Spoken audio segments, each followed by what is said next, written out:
আপনারা যখনই বলবেন রংপুর দখল করব, আমরাও বলবো ক্যালকাটা দখল করব। আগের দিন শেষ, এখন নতুন জমানা শুরু। এখন দাসীদের রাজত্ব নাই বাংলাদেশে। এই দাসীরা আর কখনো বাংলাদেশ শাসন করবে না। আজকে রংপুরবাসী কি মেসেজ দিচ্ছে পুরো বাংলাদেশকে? এত বৈরী আবহাওয়ার মধ্যেও লক্ষাধিক লোক বৃষ্টিতে ভিজে বাংলাদেশের মানুষকে এটাই বলছে, বাংলাদেশের বিপদের দিনে আমরা কখনো ঘরে ফিরে যাব না, আবু সাইদের মতো জান দিতে প্রস্তুত থাকবো। আপনারা মনে করছেন বাংলাদেশ সেনাবাহিনী বোধহয় 2 লাখ বা 2.5 লাখ। আমাদের সেনাবাহিনীর সংখ্যা 1 কোটির উপরে। এই যুবকেরা যারা এখানে মাঠে আছে, তারা সবাই বন্দুক হাতে নিয়ে যুদ্ধ করবে। সুতরাং এইদিকে ক্যালকাটা হারাবেন, ওইদিকে হিমাচল হারাবেন, আর অন্যদিকে কাশ্মীর হারাবেন। সুতরাং এদিকে পা বাড়াইয়েন না। আপনাদের জন্য ভালো হবে বাংলাদেশের সাথে সুসম্পর্ক করেন। আমরা কখনো বলি নাই আপনাদের বিরুদ্ধে এটা করব, এটা করব, ওইটা করব। আমরা চাই আমরা সুন্দরভাবে আমাদের ঘরটা পরিচালনা করি, এখানে যেন কেউ দাদাগিরি না করে। এই জামাত ইসলাম যারা আজকে নেতৃত্ব দিচ্ছে, তারা তো 2001 সালে বেগম জিয়ার সাথে সরকারে ছিল।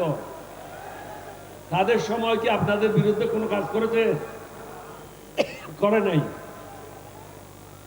এখানে মঞ্চে যারা আছে প্রত্যেকের দল কোনো না কোনো সময় ঐক্য জোটের মাধ্যমে সরকারে ছিল। আমরা তো কখনো ভারতের বিরুদ্ধে কথা বলি নাই। আজকে কেন বলছি? কারণ আপনাদের ইউটিউবাররা, আপনাদের একজন সায়েন্টিস্ট সে কি বলল যে রংপুর কিনে নেব বা দখল করে নেব, যেন তোদের বাপের দেশ। হ্যাঁ, এটা কি ইয়ে পাইছো, মগের মুল্লুক পাইছো?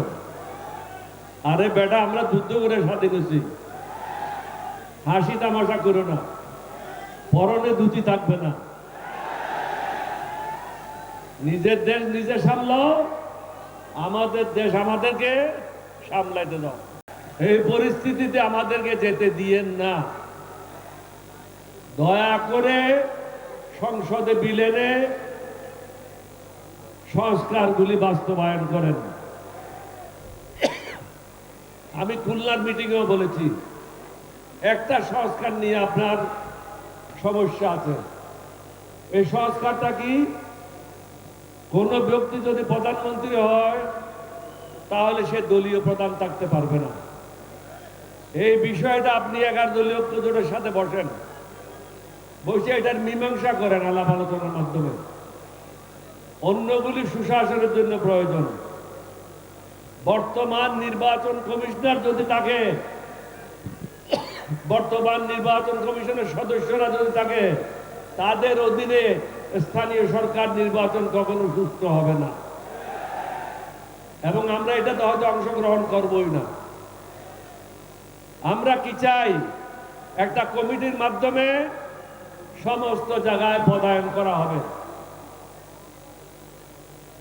হাইকোর্ট হোক, সুপ্রিম কোর্ট হোক, একজন রাষ্ট্রদূত হোক, পাবলিক সার্ভিস কমিশন হোক, দুদক হোক, নির্বাচন কমিশন হোক, অর্থাৎ সংবিধানের যে সমস্ত পদগুলি আছে, সমস্ত পদগুলিতে একটা কমিটির মাধ্যমে যাচাই বাছাই করে পদায়ন করা হবে। আমরা তো আমাদের জন্য কিছু বলছি না। আজকে আপনি ক্ষমতায় আছেন, কালকে বিরোধী দলে আসবেন, তখন আপনার অবস্থা কি হবে? সুতরাং ভেবে চিন্তে কাজ করেন। আমার অনুরোধ থাকবে, এই বৃহত্তর রংপুরবাসী যারা এখানে একত্রিত হয়েছে, লক্ষাধিক লোক, তারা সবাই এক বাক্যে বলছে, এই সংস্কার আমরা চাই, মানবতার বাংলাদেশ চাই। আপনারা কি মানবতার বাংলাদেশ চান? সুশাসন চান? একটু হাত তুলে দেখান না। টেলিভিশনে একটু ফটোটা উঠাক, টেলিভিশনে ফটোটা উঠে তারেক রহমান দেখতে পারবে। মানুষ কি চায় তাকে দেখতে হবে।